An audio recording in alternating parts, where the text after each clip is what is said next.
in undivided India. And then they migrated to Pakistan before division of India in Lahore. Through dint of hard work and untiring efforts, in 1965, they raised the largest steel engineering company in Pakistan. And then on 2nd January 1972, it was nationalized. And there was nothing in their hand to be busy about. Yet, my father and his brothers never lost hope. And they stood up and accepted the challenge. And in the very same government regime, in 18 months, they raised 6 new small factories to avoid further nationalization. Goodness Bank was their banker. They said, come to England. We will give you a lot of opportunities. My father said, no, I was born here and will die here. Now, what is the moral of the story? That wherever there's a will, there's a way. So we are facing these problems, these challenges. But I think global North has to appreciate that global South will survive, then they will survive. And vice versa. We have taken over the reign of the country again after 8th of February this year. And I am now determined, in terms of the example I've just given you, to put things in order. Easier said than done. For example, our power sector is in shambles. I'm being very honest with you. Power theft in a massive fashion, and elitist culture, doles out and hands out being given to those who don't deserve it. Our revenue sector in tatters. What we receive annually, we lose at least 4 times that amount through leakages. And unless we plug these loopholes, we'll never be able to recover from these devastating impacts out of actions of our own, nobody else's. Let me be very clear. And then there is also a problem of inflation and debt trap. I call it death trap. Now, all this put together is a big challenge. I have to acknowledge from the core of my heart the support we have been given and received from Saudi leadership. I think a friend in need is a friend indeed, and we will never be able to repay back to them what they've done to Pakistan in difficult times. My friend, under his watch, DFID has been outstandingly supporting Pakistan in education and health.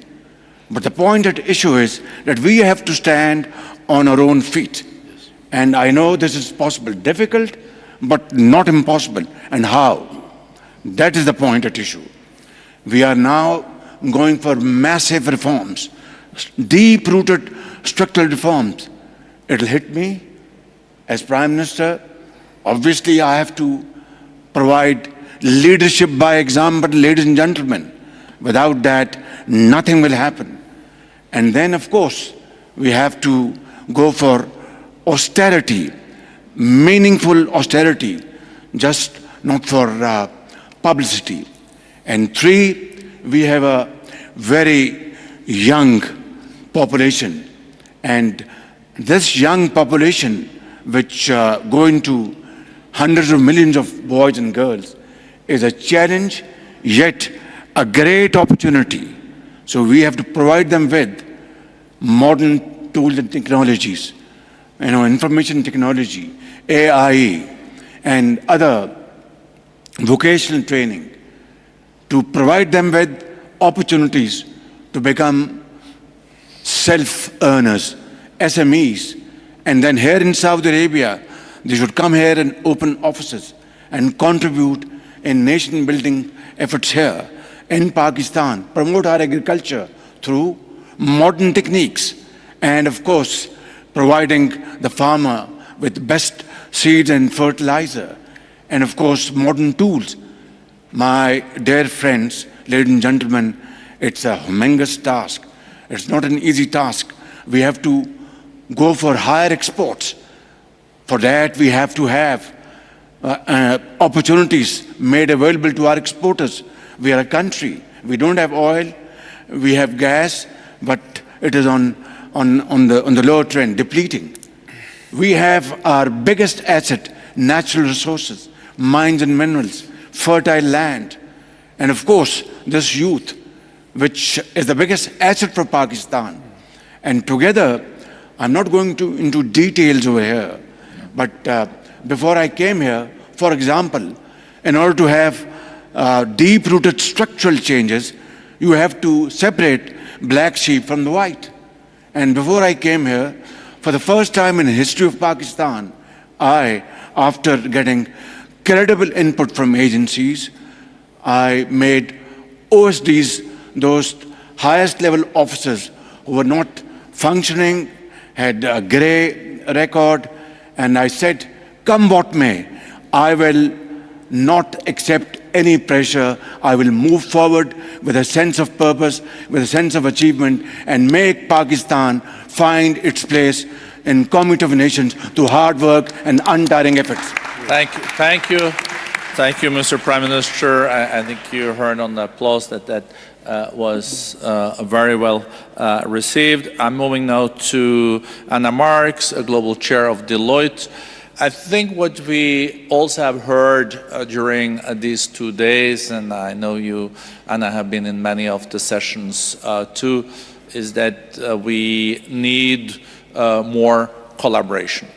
If we work against each other, it's not productive. And you're seeing this in business context all the time.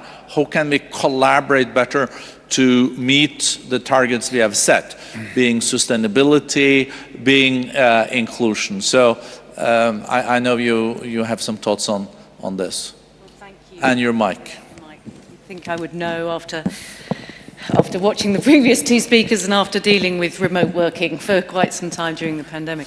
Thank you for the question, and thank you for the World Economic Forum and the Kingdom of Saudi Arabia for convening and hosting this special meeting. It has been a fantastic couple of days, and it has been inspiring to hear the openness, the enthusiasm, the acknowledgement, the optimism, despite the complexities, some of which we've heard just now. And you talk about collaboration and how is collaboration important, particularly when we look at inclusive growth, sustainable growth, growth that means that we can grow in a way that's fair and proportionate across societies, across geographies.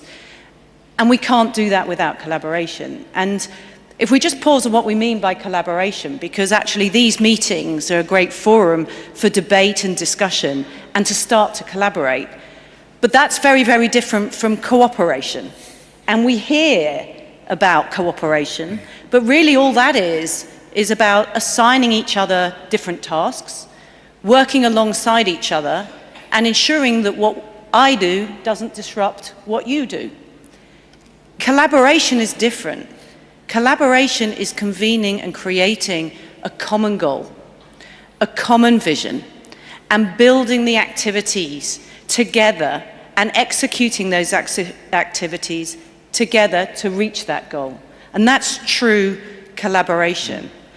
And given the complexities we're facing globally right now, much of which has been debated and discussed over the last couple of days, it's very easy to see and to feel that there's an increase in invisible and visible barriers to collaboration. And I'd encourage us all to look for where we can collaborate, because without collaborating, we can't achieve our goals of truly inclusive growth. And maybe if I just give one example to bring it to life. If we think about the sustainability aspect, you mentioned sustainability, and we talk about the importance of sustainable aviation fuel. Sustainable aviation fuel could have a significant impact on our ambitions around carbon emission reduction.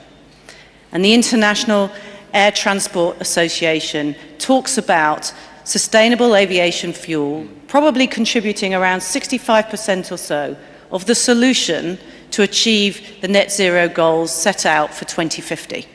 It's that important. But it's nascent, it's expensive, it's going to take time to produce the production facilities, the raw materials. If we allow this to continue, and if we operate in silos, we won't achieve what we need to achieve, which is to accelerate and to achieve those goals for net zero ambitions. So what we need is collaboration.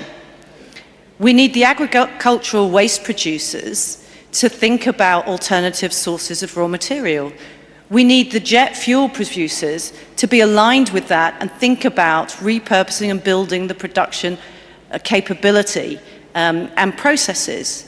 We need the transportation sector to think about how do we transport, what are the logistics that are required around that, complying with regulation and so on.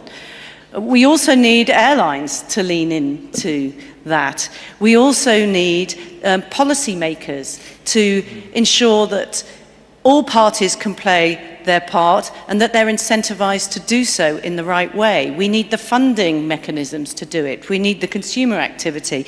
We need actually associations, trade associations to play their part. The ecosystem goes on. So we need true collaboration in order to build the sustainable aviation fuel that we need to help achieve that net zero goal. So that's just one example. If we're going to get to inclusive growth, it's not about cooperation, it's real collaboration across the ecosystem. Thank you. Thank you very much. I think this is a perfect segue over to you, Minister. Faisal, we had a big contraction of the global economies during COVID. We'll come back to that with Stefan. But no, many countries are back at pre-COVID levels, most countries. And we see that growth is back, not as high as it used to be, but growth is back. How do you, from the Kingdom's side, see the projection now for the coming year? The Kingdom's economy is doing pretty well and has also diversified. 50% of your GDP is now already non-oil related. So how do you look at global economic outlook? So, thank you, Borge. I believe we view the global economy evolving, but still stuck in a low growth, I'd say, phase, and it's unevenly distributed. If you look, for example, at IMF's recent projection, they've been increased to 3.2, but if you double click on that, you'll see that advanced economies are between 1.6, 1.8% for the coming year, and the US stands out a little bit at 2.7%. If you look at emerging economies, they're a bit higher at 4.2%, driven mainly by India, but also the Middle East and Central Asia. India at 6.5, Middle East, Central Asia at around 4.5% and more. So that's not the growth numbers that we want to continue with. We want to see more global economic growth, and that's why we're convening here. One of the themes is growth, and by that we mean inclusive growth, and how do we get there? We believe there's two things we need to focus on. One, productivity. Productivity has been going down since the global financial crisis at 1%, especially in advanced economies, at 1 percentage point per year. Maybe the US has seen an upward trend recently, but that's still the story. In emerging economies, there are two groups. There's the fast lane, as some experts call it, and the slow lane. The fast lane represents around 3.6 billion people. If they continue at that growth level, they would reach advanced economies level within 25 years, but you're still leaving out 1.4 billion people in the economies that they live in. So productivity needs to see a shift. We need to focus on the tools, the interventions, that will help us grow productivity. And if you look at the fast lane countries, most of the growth or most of the performance came from very large investments. We're talking about 20 to 40% of GDP in terms of size. That's large. It's very hard for you to emulate that in emerging economies or most emerging economies. So policies need to be put in place, investments need to be attracted to the right productive sectors so we can see an upward shift in productivity. That brings me to the second point, which is, I'd say, collaboration or fragmentation. A more fragmented world is a lower growth world. That's a fact.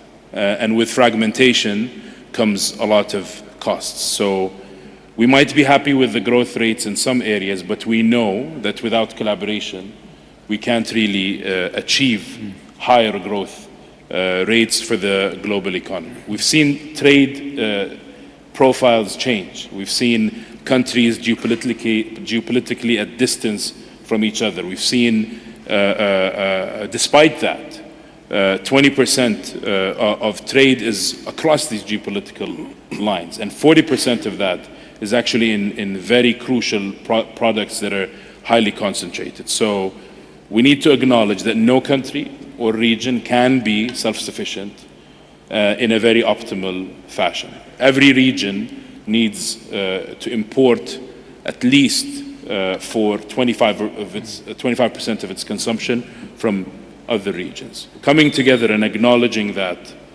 fragmentation is not the best solution, and actually thinking about what Anna said in terms of collaboration, putting together solutions to some of the things that are pulling us apart. And as an example, the recent Middle East conflict and the need for us to find a solution for it is just an example. If we succeed in creating, just as an example, peace in the Middle East, finally, and a lasting peace, this will remove many of the headwind in front of global progress and global economic development. So we need to keep in mind productivity and fragmentation. Well, thank you. Thank you so much, Minister, and you're so right. There is no countries that are in war or conflict that have even met the Millennium Development Goals or the Sustainable Development Goals. A prerequisite is that you also have peace. I think that's such it's an incredibly important point. Coming to you, Stéphane Bancel, Moderna, I think we all know what Moderna is. We had this question, was it Pfizer or Moderna? You got the last vaccine. I still think we remember that. The reason why I'm mentioning this is that during COVID, it was this pandemic, we've also reminded that health is not only a cost. It also makes sense to invest in health and preparedness. It is a good investment. The cost of inaction far exceeds the cost of action. Before we looked at, the costs are now increasing, maybe we can cut here or here. And how do you see, of course, not only to avoid future pandemics, but also how do you see, as a pharmaceutical company, that these can be investments and part of reviving growth? Sure. So thank you for having me today. Congratulations to the WEF and to the Kingdom for this great few days, for this special meeting. And it's really exciting to see the change in the Kingdom. I had the chance to come over the last 20 years and to see the dynamism, the optimism, and all the great things happening. Congratulations. So I think too many people, too many policymakers, too many business leaders took healthcare as granted. It was a given. If you take it at a very personal level, if I'm sick, I cannot be a good husband, I cannot be a good father, and also I cannot be a good colleague to my co-workers, and it's true for every one of us. And so health is not a given, and I believe health is never a given. And it's a bit like the environment. That's an analogy I would like to draw here, which I think is important. You know, my wife likes to say, bees don't send invoices. But if we don't have bees anymore, we're all going to be in big trouble. Trees don't send invoices. But if there's no more trees providing oxygen, we're not going to last very, very long. And so I think it's important that we always consider as leaders what is required to enable the prosperity of the people and the growth that is necessary. Just look at long COVID, it is terrible. In the US so far, there's been 16 million people. 16 million people with long COVID, mostly young people in their 20s, their 30s, their 40s. You hear some stories, they are horrible. Somebody who used to be able to jog 5 kilometers a day can barely walk now because the lung damage, which is permanent, is very profound. And it's around the world, young people. 4 million Americans out of a job right now because of long COVID. Think about the impact it has on them as people, their families, and on the economy. Think about it as the impact on inflation, just having this talented labor pool not available to create value. You know, a lot of time we talk about healthcare, but I would like to propose that we actually talk about healthcare, but it's not healthcare that we are doing as a society. It's sick care. We are mostly taking care of people that are sick. And if you think about it, we have to really invest much more in prevention. What I think is really exciting today is we are every day learning more and more about how our body works. I believe we are just years away, not decades away, years away from understanding most of the functioning of a human body. That is a miracle in the history of humanity, us on the planet. For hundreds and thousands of years, we had no idea how the body was working. Until recently, we used to bleed people when they were sick, trying to help them, right? So think about the world where we can use that knowledge to help people not get sick. That's how we're going to really help a lot of people across the world, including people, of course, in low-income countries. And I think that's the solution. You know, too many times I talk with public health leaders, and as you say, we talk about vaccine and we talk about cost. Vaccine is one of the best, if not the best, return on invested healthcare dollar. So we should really think about how do we prevent people from getting sick. The world will be much better and all of us can enjoy a great life versus taking care of people who are already sick. I think that was a very important message, and I will not forget what you said, or your wife said about the bees are not sending invoices or the trees, but they're doing a very important job. And also, what we're doing today is sick care and not health care. How can we also do more preventive? I was hit by COVID thrice, but my lungs are fine. So I'm glad, but I thought that number of Americans with 16 million with long COVID, it was a staggering number. But we don't want to be at the end of the panel because I'm seeing the clock is really ticking up there. You can see it, but it tells us that we have to land. But I don't want to end on a negative note either. So I was thinking, Stefan, that I just read that Moderna is working on 3 new vaccines. I think they're at trial with the experimental vaccines against new viruses. I guess that's good. Yes, we're actually 28 that are in the clinic right now. Okay. Some will be approved as early as in the next few weeks. But the thing that excites me the most is what we're doing in cancer. We have amazing data in skin cancer. We're working with many regulators to get these to patients as soon as possible. And I think that because of the progress that the scientific community is making in the basic understanding of cancer, I believe in our lifetime, we're going to see most cancer being able to be taken care of, which would be a wonderful hope for humanity. Wow. As you know, for so many families, we have all been touched by cancer, 2 loved ones. And I think if we could live in a world where cancer is treatable and not a death sentence, that will be a big step forward for mankind. Yeah. Next decade or in 2 decades? I'm talking years. Again, I'm talking years, and I'm hoping that potentially as early as next year, we will have the first product on the market for cancer. Wow, that's really.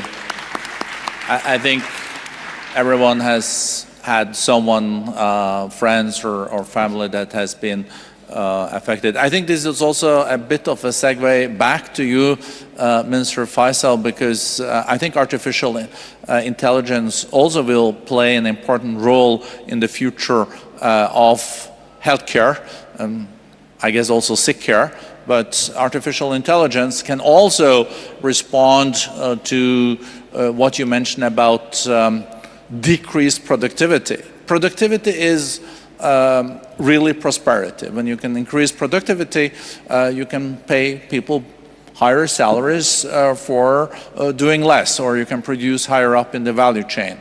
I think you have an announcement on artificial intelligence to share with us today. Just as a backdrop, maybe, Borge, and to answer your previous question as well, under Vision 2030, the Kingdom's economic evolution has been moving very robustly. Our non-oil growth, which is what we're very proud of, in 2022, when the Kingdom was the fastest G20 economy in growth, grew at 5.9%, and that momentum is still continuing till today. The IMF projects our non-oil growth to be 5% this year, 5.1% next year. So this is very important for us. Because of our diversification by design, we're moving away from very productive sectors like oil and petrochemicals and financial services, which means there is a pressure on our productivity to decline. Since Vision 2030, that decline has slowed down. But we're looking for more ways to improve productivity because we want to become a productivity-led economic growth story, not just a resource-led one. And that has led us to prioritize research, development, and innovation, human capital development outcomes, and investments in technology. More recently, focusing on artificial intelligence as well. As a user, the government is one of the most active governments in terms of looking at a lot of policy areas and problems and trying to answer them, but also the private sector, as an investor, but also as a platform for others to participate in. And because of that, and because of what we said earlier, the importance of this kind of technology being inclusive. If it's inclusive, this means it can create growth avenues in the lesser developed countries, if we focus on inclusivity. So we're very proud to be joining the AI Global Alliance that's been launched by the World Economic Forum. The Kingdom will be joining this alliance as of now. And we're also very much excited about working with the Forum on this new initiative called Inclusive AI for Growth and Development. That's one way the Kingdom will push the needle on the need for global governance when it comes to artificial intelligence, but also making sure this technology is inclusive for optimal global growth outcomes. Bravo. No, thank you. Thank you very much, and I think we then will be working together to make sure that AI can work in the interest of humankind.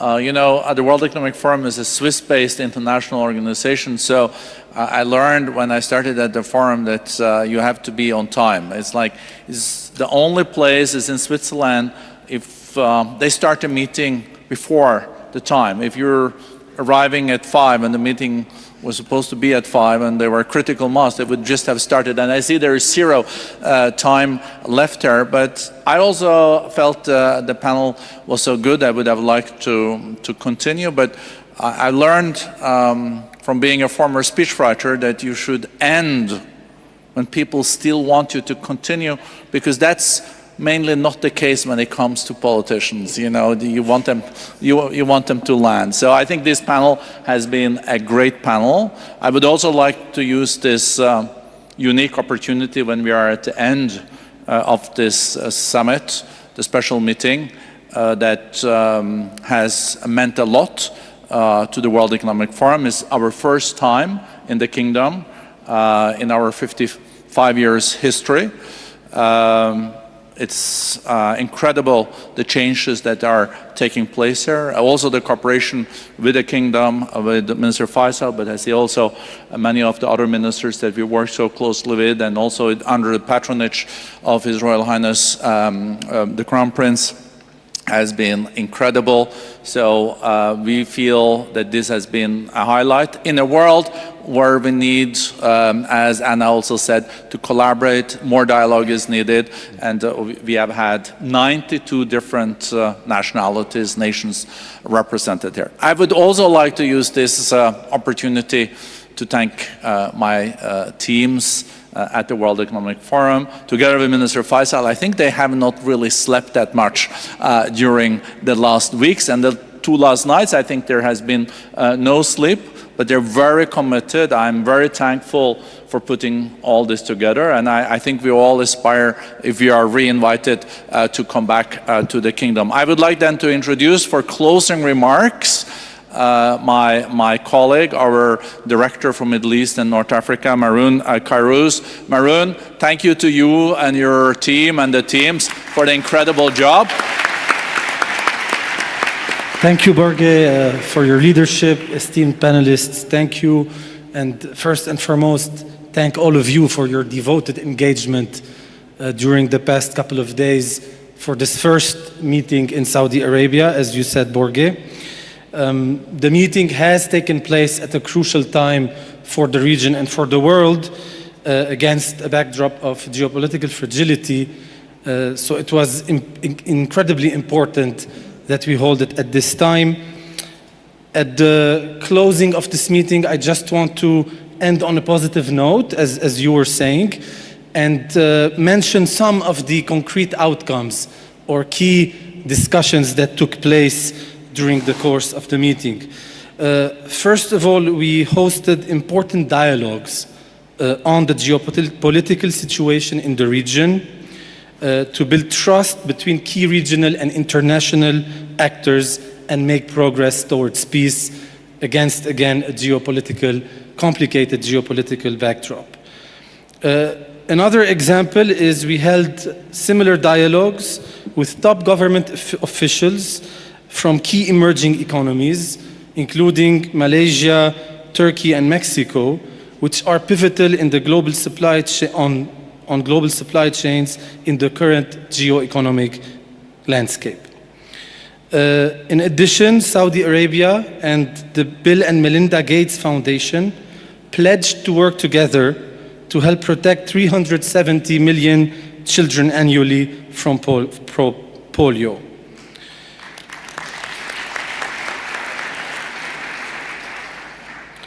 A new forum report was launched that explores how artificial intelligence could revolutionize education systems for educators and students alike, while a new framework will chart a path for governments and employers to expand a global digital workforce.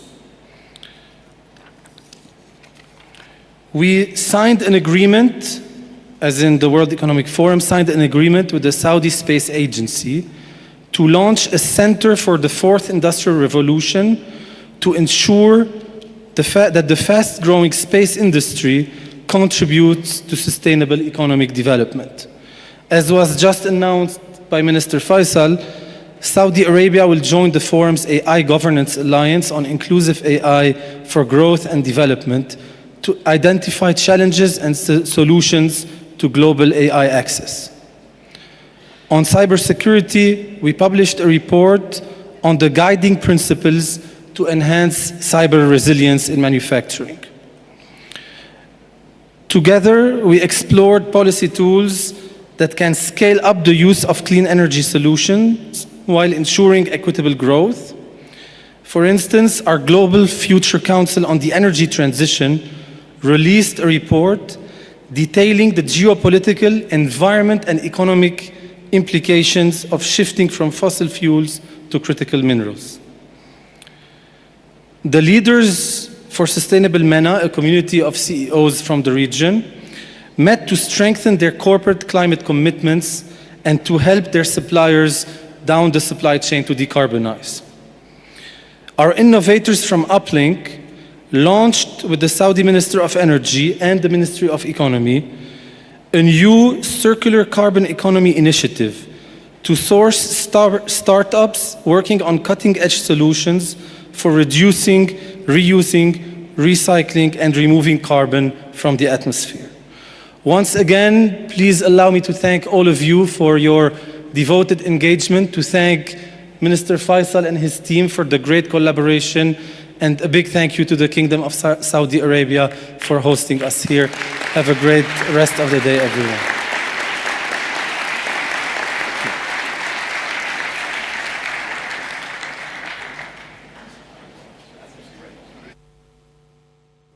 रियाज में आलमी इक़्तिसादी forum के ख़ुसूसी इजलास का इख्तितामी session. वज़ीर-ए-आज़म मोहम्मद शहबाज शरीफ ने इस इख्तितामी session में शिरकत की, इज़हार ख़याल भी किया। वज़ीर-ए-आज़म कहते हैं